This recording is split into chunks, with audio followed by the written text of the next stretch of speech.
Happy birthday to you. Today is all for you.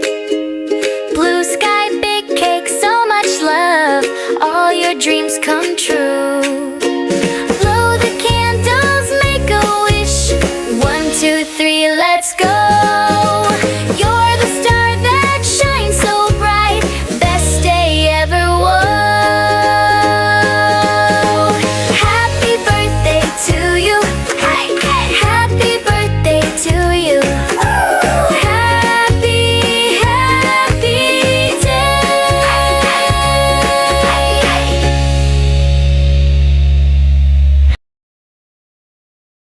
1, 2, 3, go. Happy birthday to you. Happy birthday to you.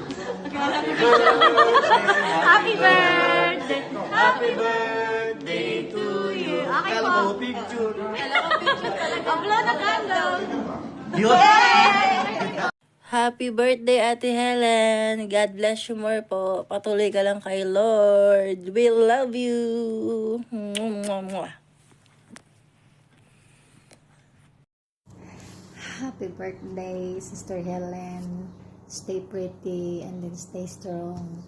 Magpapagamit ka. Patuloy papagamit mo kay Lord ang iyong buhay. Wow, nakita kita talaga namang may progress talaga. At saka yan, lumalago ka na sa pananampalataya. Thank God sa buhay mo na willing ka talaga magpagamit at tuloy mo lang yan hanggang sa pagdating ng Panginoon. More years to celebrate. Happy birthday. Mwah! Love you. Ate Helen, happy birthday. More blessings to come. Tuloy lang sa paglilingkod sa Panginoon Diyos. Huwag kang bibitiw. At asahan mo, ang Diyos ang gagabay sa lahat ng iyong mga plano sa buhay. At naniniwala ako na ikaw ay magiging matagumpay dahil nakita ko kung paano ka at kasipag maglingkod sa ating Panginoon.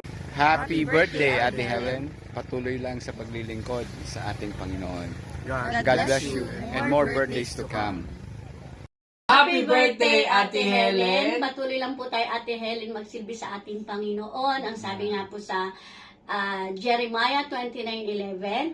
For I know the plans I have for you, declares the Lord. Plans to prosper you, not to harm you. Plans to give you hope and a future. God bless you, Ate Helen! Hello po, Sister Helen. Happy birthday to you. Enjoy your day and more birthdays to come. God bless you and your family. Keep going lang po sa pagsisilbi sa Panginoon. Have a great day. Hi, Miss Gandara. Happy birthday. Talagang ang napakabuti ng Panginoon sa buhay mo. Patuloy lang sa pagsaserve sa Kanya. Stay humble, stay pretty, and stay positive.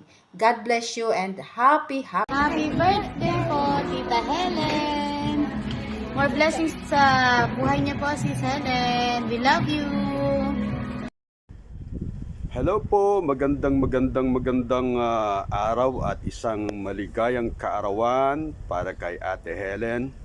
Ate Helen, we are so very proud of you na you are one na tinawag ng Diyos sa gitna ng ating paghahayo at salamat sa iyong pagtugon at I'm so very happy na ikaw ay growing deeper to the Lord. At patuloy namin talangin na gamitin ka ng Diyos mightily sa buhay na kung saan na-discover mo kung sino ang Panginoon sa buhay mo at gaano kasaya ang nasa Panginoon na buhay. Isang verse sabihin ko sa iyo, Psalms chapter 37 verse 4, sabi ron, delight yourself in the Lord and He will give the desire of your heart. And yan po ay totoong-totoo, Ate Helen. Sobrang saya at sobrang blessed ka kapag binigay mo ang buhay mo sa Panginoon. You are delighting yourself to the Lord at lahat ng mga desire ng puso mo mangyayari sa buhay mo. And again, blessed, happy 48 8th birthday. Maraming salamat at pagpalain ka ng ating Panginoon Ate Helen. God bless you more and your family.